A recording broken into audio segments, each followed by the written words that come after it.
पारख प्रकाशी जो भये गुरुदेव आप कबीर हैं बंदों।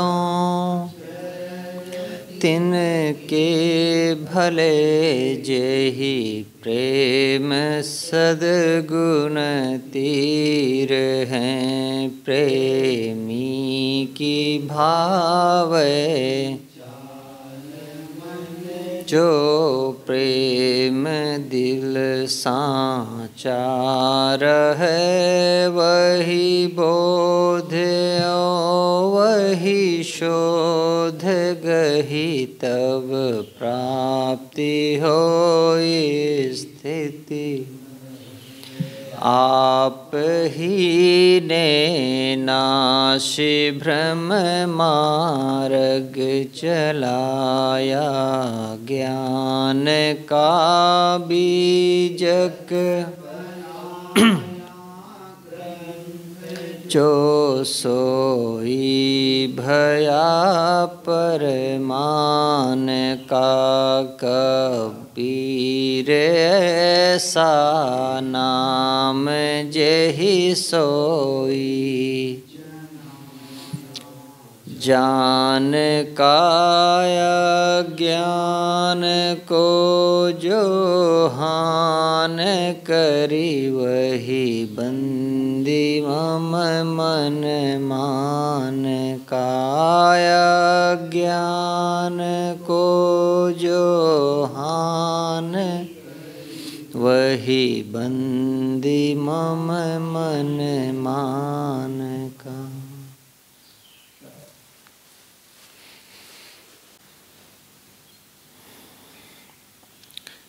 रमैनी 65।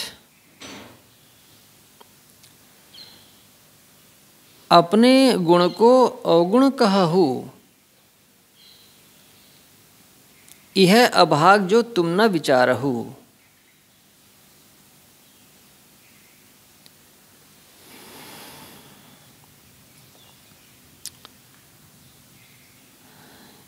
ये रमैनी 65 की पहली पंक्ति है। अपने गुण को अवगुण कहहु यह अभाग जो तुम न विचारहु। तू जियरा बहुते दुख पावा जल बिनु मीन कौन संच पावा। चात्रिक जलहल आशय पासा और स्वांग धरे भव सागर की आशा। चात्रिक जलहल भरे जो पासा मेघ न बरसे चले उदासा। राम नाम यह निज सारा और वो झूठ सकल संसारा। हरि उतंग तुम जाति पतंगा यमघर कियहु जीव को संगा। किंचित है सपने निधि पाई और हिय न समाये कहाँ धरों छिपाई। ही न समाये छोर नहीं पारा झूठा लोभ किछौ न विचारा। सुमृत कीन आप नहीं माना तरवर तरछर छार हो जाना। जीव दुर्मति डोले संसारा ते नहीं सूझे वार न पारा। अंध भया सब डोले कोई न करे विचार। कहा हमार माने नहीं कैसे छुटे भ्रमजार।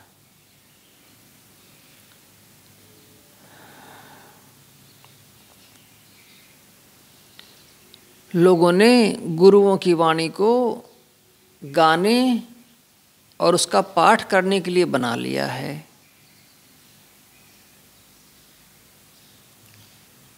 एक सरदार से मैं बात करता था कि गुरु ग्रंथ साहिब में अमुक पंक्ति का क्या अर्थ है। वो कहे उन्होंने पंक्ति बताया, माने पंक्ति उनको पता थी। जब उसका अर्थ करने की बारी आई, अर्थ तो नहीं जानते, बस पढ़ लेते हैं, पाठ कर लेते हैं। संतों के जो वचन हैं वो जो उत्प्रेरक का काम करना चाहिए था उसको लोग बस याद कर लेना और रट लेना, इतने तक ही सीमित कर दिए हैं। ये जो रामायणी 65 है, इसकी पहली पंक्ति देखें। अपने गुण को अवगुण कहूँ। जो अपना गुण है, जो अपनी योग्यता है, जो अपनी शक्ति है, उसको अवगुण कहूँ। उसको तुम अवगुण मानते हो, अपने गुण को तुम अवगुण मानते हो।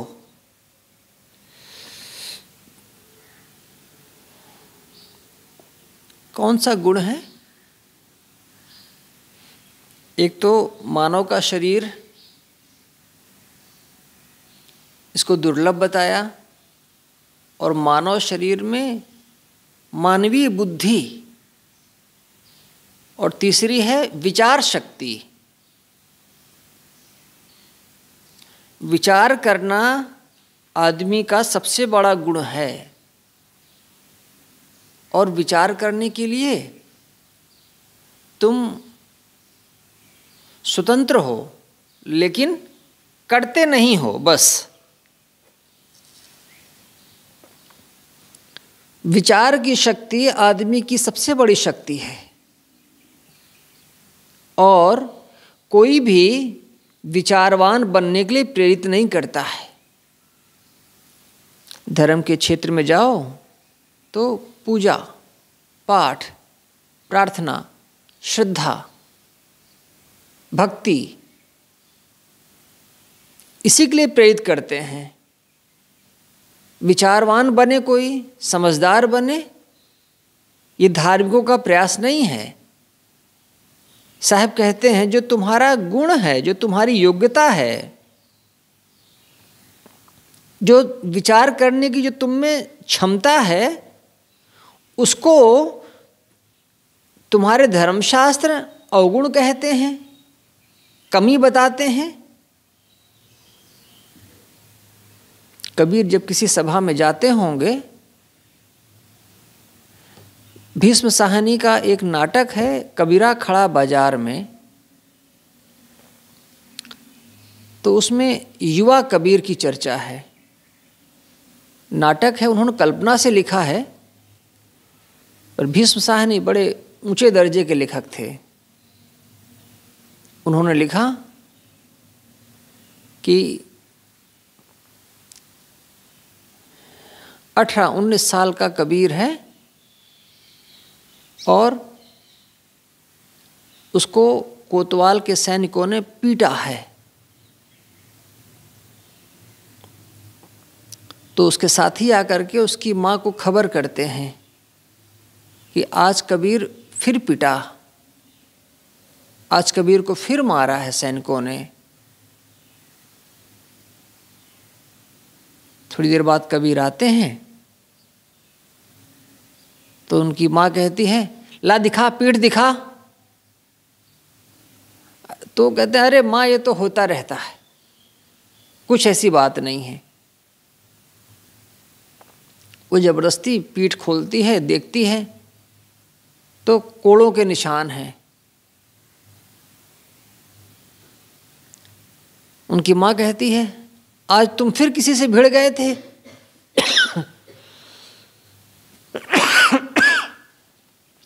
आज फिर तुम्हारी पिटाई हो गई, क्या हुआ बताओ? कुछ नहीं माँ, वो कोई बोलने वाला था, वो कुछ गलत बात बोल रहा था, मुझसे रहा ना गया, मैंने खड़ा होकर के उससे पूछ लिया। तो उसने कहा कि देखो तुम मेरी सभा खराब कर रहे हो, और उसने पास खड़े सैनिक को बुलाया तो उसने मुझे मारा। कबीर की माँ ने कहा, काशी धार्मिक नगरी है, यहाँ दूर दूर से लोग आते हैं कर्मकांड करने के लिए, श्राद्ध करने के लिए, और तुम उनका धंधा खराब करते हो। क्यों किसी पर प्रश्न करते हो, क्यों किसी पर आक्षेप करते हो? उनका धंधा है, चलने दो। कबीर कहते हैं तो क्या वो कहते हैं जो कुछ उस पर मैं विचार भी ना करूं, पूछूं भी ना?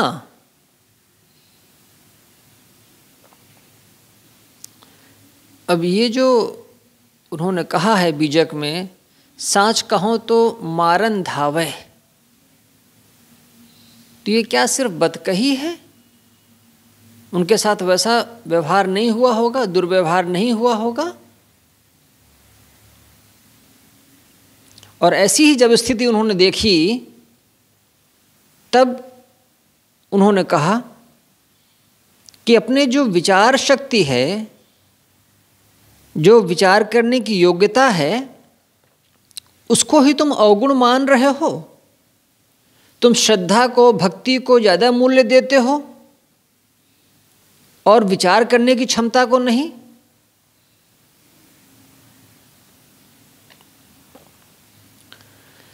साहब ने इसकी व्याख्या में लिखा है कि तुम अपने मानवीय गुण यानी विचार करने की क्षमता को अवगुण मान रहे हो, अपनी कमी मान रहे हो। आदमी के पास एक दिमाग ही तो है जो उसको और पशुओं से अलग किया जा सकता है। वही उस दिमाग के नाते आदमी पशुओं को भी वश में कर लेता है और प्रकृति के रहस्यों को थोड़ा थोड़ा करके वो फाड़ता चला जा रहा है। आदमी से अगर उसका दिमाग ले लो तब तो पशु हो गया, उसमें क्या बचता है फिर?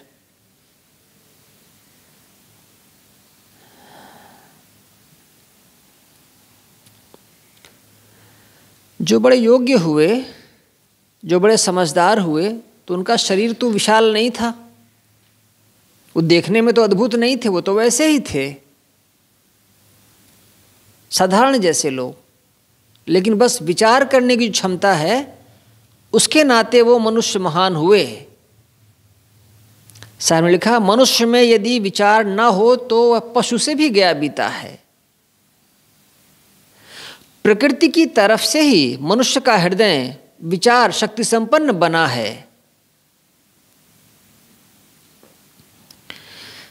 श्रद्धा का मूल्य कम नहीं है।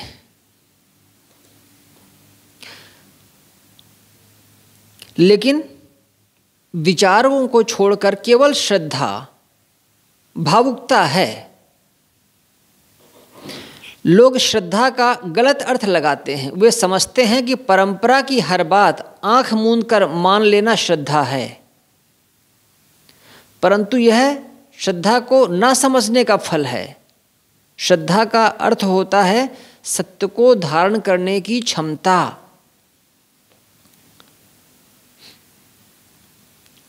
श्रत और धा, इन दो शब्दों को मिला करके श्रद्धा शब्द बनता है। श्रत और धा, श्रत, श्रत यानी सत्य, धा यानी धारण करना, सत्य को धारण करना। मन की जो शक्ति सत्य को धारण करे वह श्रद्धा है, परंतु हमने तो अंधविश्वास को ही श्रद्धा मान रखा है। ये जो पहली पंक्ति में जो अपना गुण है, ये क्या है? विचार की क्षमता। आदमी की जो विचार क्षमता है वही उसका गुण है, और जो विचार ना कर सके, अपने विचार क्षमता का प्रयोग ना कर सके, वह पशु है।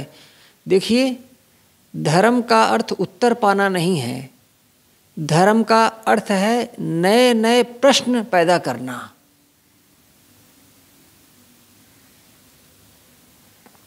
उत्तर देना इतना महत्वपूर्ण नहीं है, उन उत्तरों में भी प्रश्न पैदा कर सके, वह है धर्म। कबीर साहब के सामने जब बात की जाती थी कि पुस्तकों में ऐसा लिखा है, पुस्तकों में वैसा लिखा है, तो दूसरे लोग तो उसको स्वीकार लेते थे कि हाँ ठीक है, लेकिन कबीर उनमें प्रश्न करते थे।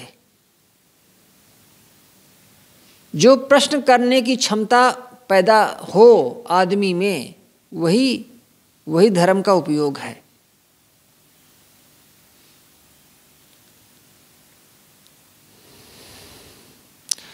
भोजन इसलिए नहीं किया जाता है कि वो भूख को मार दे। भोजन इसलिए किया जाता है कि वह ऊर्जा दे। ऊर्जा देना और भूख को मारना, इसमें दो अंतर है। भूख को मारने का मतलब ये होता है कि पेट की जो आग है उसको एकदम बुझा देना, ज़्यादा भोजन कर लेना, भूख मर जाए। और दूसरा है इतना खाना कि शरीर को ऊर्जा मिल जाए आगे काम करने की, ये दूसरी बात है। भोजन उतना ही करो जिससे कि काम करने की क्षमता बनी रहे, बस इतना भोजन मत करो कि भूख मर जाए। जो भोजन की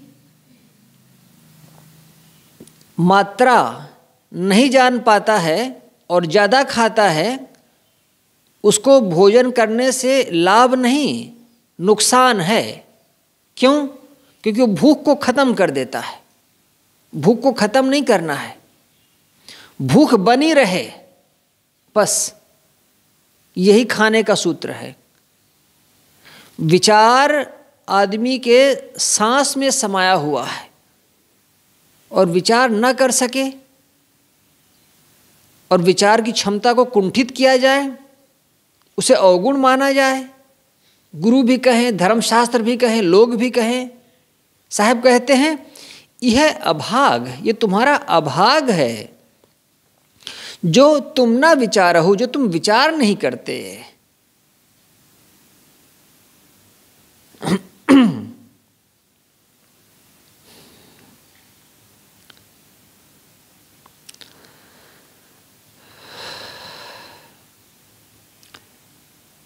दुनिया में कितने लोग वेद पढ़ते हैं, कितने लोग शास्त्र पढ़ते हैं। बहुत से ऐसे देश हैं जहाँ वेद शास्त्र नहीं पढ़े जाते हैं। दुनिया में बहुत से ऐसे ऐसी जगहें हैं, ऐसे स्थान हैं जहाँ कुरान और बाइबल नहीं पढ़े जाते, लेकिन आदमी वहाँ हैं, वो जी रहे हैं, वो कर रहे हैं। तो इन शास्त्रों की रक्षा करने के लिए आदमी नहीं जन्मा है।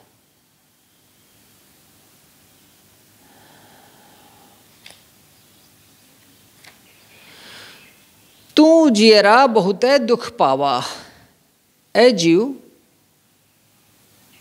बिना विचार किए जीवन में तुमने बहुत दुख पाए हैं।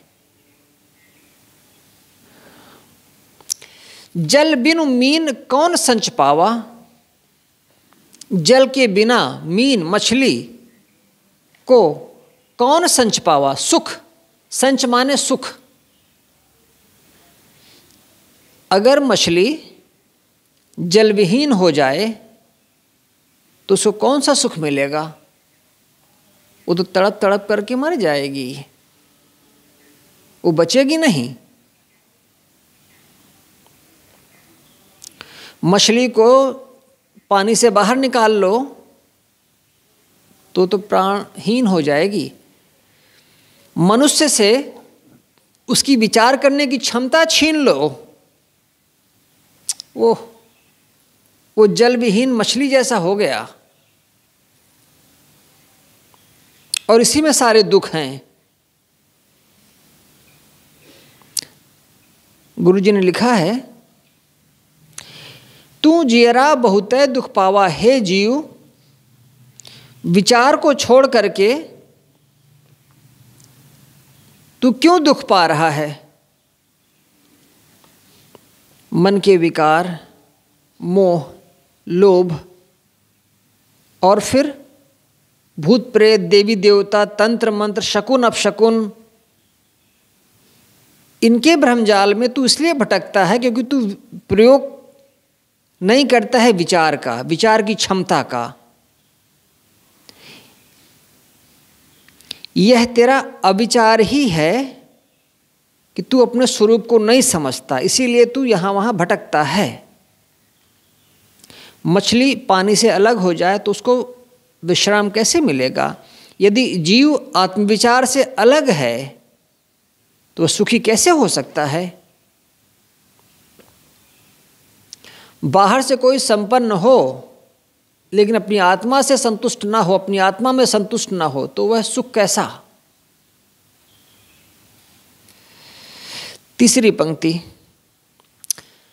चात्रिक जलहल आशय पासा। चात्रिक पक्षी होता है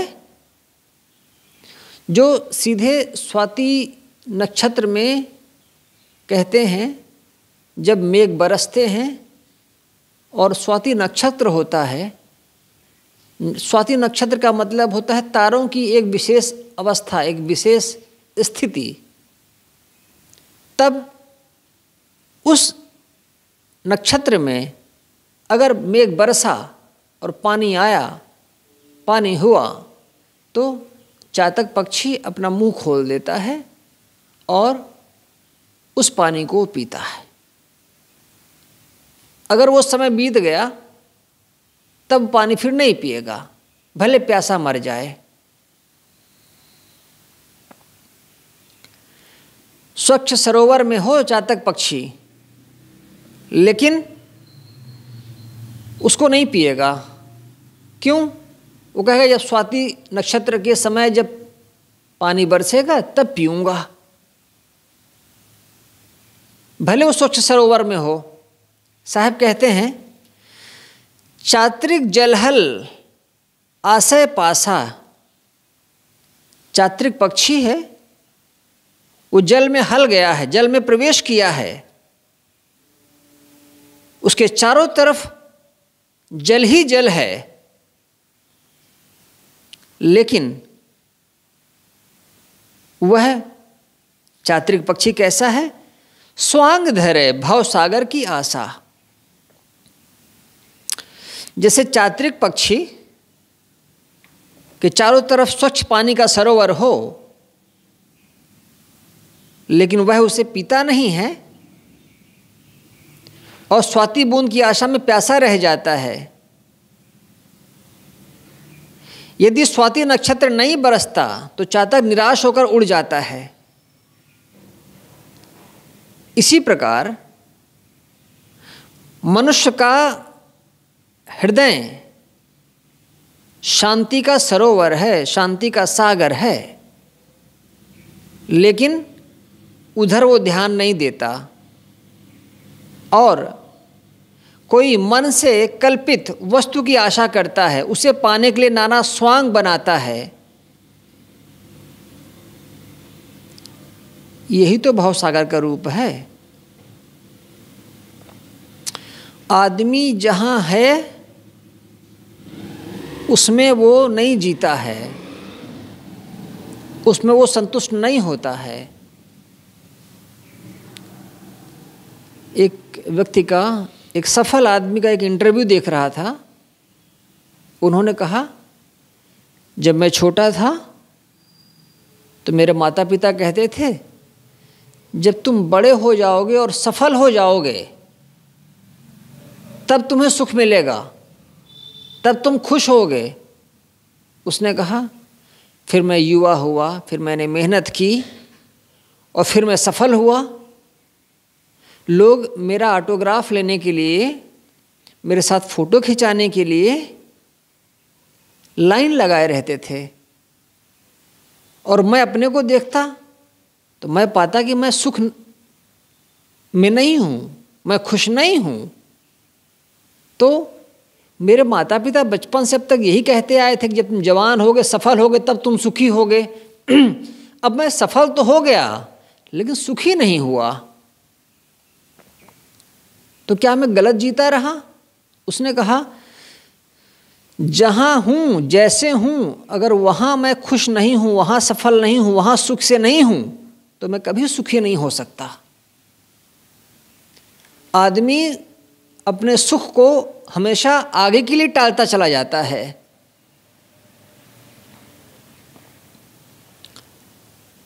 जहाँ हम सुख से जी सकते हैं अपनी स्थिति में, अपनी मौज में, वहाँ हम सोचते हैं आगे आगे आगे चलकर हम सुखी होंगे। यह तो चातक पक्षी जैसे ही स्थिति है। साहब लिखा है, चातक को तो कभी स्वाति बूंद मिल भी सकती है, संयोग की बात है, लेकिन जो अपनी आत्मा से अलग माना हुआ परमात्मा खोजता है उसे कभी नहीं मिल सकता। क्यों? क्योंकि वह उसके मन की कल्पना है बस।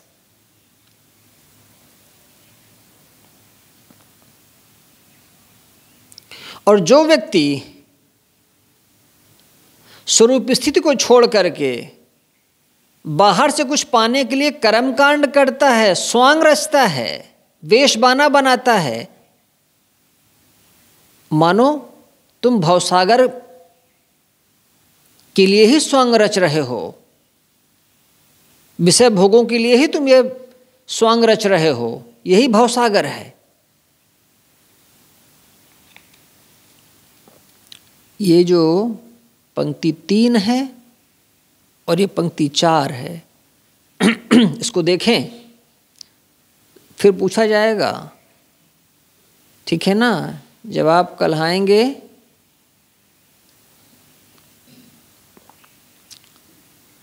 इसको पढ़ करके आएंगे, इस चीज़ को समझ करके। चात्रिक जलहल आशय पासा, चात्रिक पक्षी के चारों तरफ उसके आसपास जल ही जल है, लेकिन स्वांग धरे भवसागर की आशा। वो तो प्रतिज्ञा किया हुआ है कि मैं तो अमुक नक्षत्र में ही पानी पीऊंगा। साहब कहते हैं यह तो मानो भवसागर की आशा करना है। जीव जो स्वयं समर्थ है, जो स्वयं सुख रूप है, वह बाहर से सुख पाने की आशा करे, परमात्मा पाने की आशा करे, उसके लिए स्वांग रचे, उसके लिए कर्मकांड करे। यह तो मानो तुम अपने लिए भवसागर ही निर्मित कर रहे हो। चात्रिक जलहल भरे जो पासा, चात्रिक पक्षी के चारों तरफ जल भरा हुआ है, उसके पास में है, लेकिन मेघ न बरसे चले उदासा। उस समय मेघ नहीं बरसे, बादल नहीं बरसे, तो आसपास का पानी उसने नहीं पिया, बस उदास होकर के चला गया। यही आदमी के साथ होता है। वह जीवन जी जाता है और असंतुष्ट होकर के मर जाता है। राम नाम यह निज सारा, और झूठ सकल संसारा। साहब कहते हैं राम नाम यह निज सारा, एक ही सार है, एक ही बात मूल्यवान है। कौन सी? राम नाम।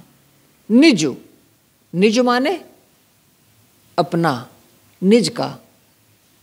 जो राम नाम है, अपना, जो अपनी आत्मा है, वही सार है, वही मूल्यवान है। और झूठ सकल संसारा,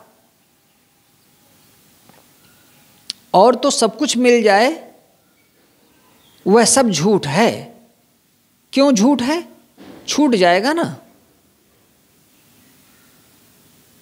जो कुछ अपना माने हुए हो वो एक दिन छूट जाएगा, इसलिए वह औरो झूठ सकल संसारा, सारा संसार झूठ है, चीजें झूठ हैं।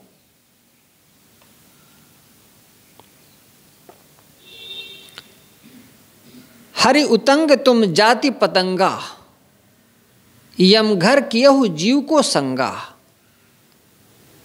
हरि उतंग, व्यक्ति के अपने चेतन स्वरूप, अपनी आत्मा से अलग जो माना हुआ हरि है, परमात्मा है, वह क्या है?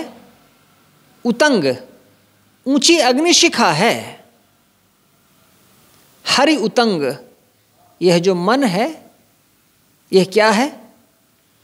ऊंची उठती हुई एक अग्निशिखा है। और जैसे अग्निशिखा में पतंगा कूद करके जल मरता है, बस वैसे ही ये अलग माना हुआ परमात्मा तुम्हारे लिए अग्नि की शिखा है, अग्नि की लपट है।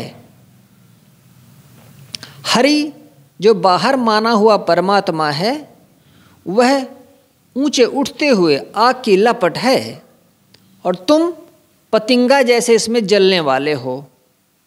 यम घर कियहु जीव को संगा, तुमने तो मानो अपने आप को वासनाओं के घर में, यम के घर में डाल दिया है। कुर्सी ले आए, साहब जी आ रहे हैं। फिर